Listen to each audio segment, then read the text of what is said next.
Hello and welcome to the Timberland Investor. Today I want to talk to you about board feet.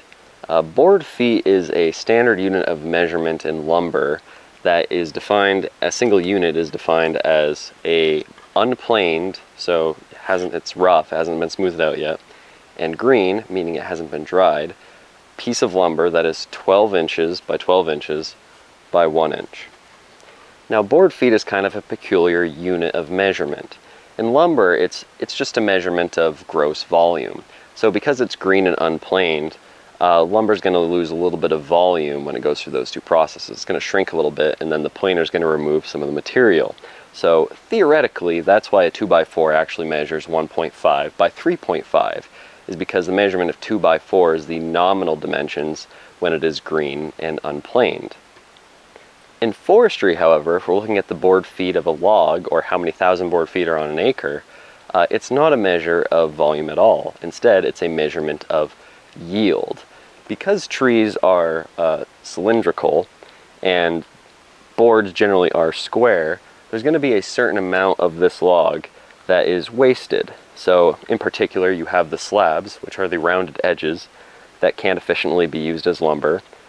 You have the taper, so it's going to shrink a little bit as it goes up the bowl, and that is going to affect the amount of usable lumber in the log. And then finally you have kerf, which essentially is the amount of wood the saw blade turns into sawdust as it goes through the mill.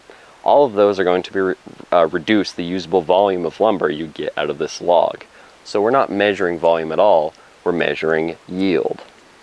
In fact, you have entire log rules, as they're called, that are used to help determine how much lumber you can get out of a log, given certain assumptions. The most common, for example, is the International Quarter-Inch Rule, which assumes a certain amount of taper in the log and a quarter-inch kerf as it goes through the mill.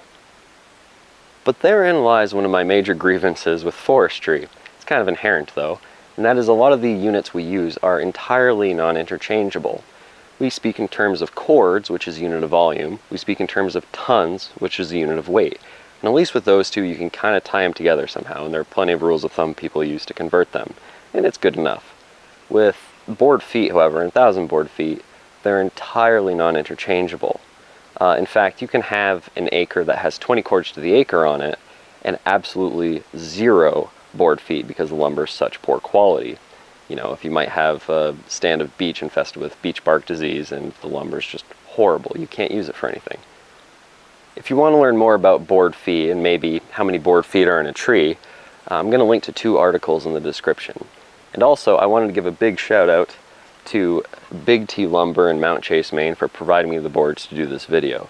They're a small sawmill and they log their own land. And they have their own YouTube channel, so I'm going to link to that in the description as well. So if you found this video useful, I'd really appreciate if you liked, subscribed, left a comment, and in the meantime, I'm going to go figure out how many board feet this bad boy can hold.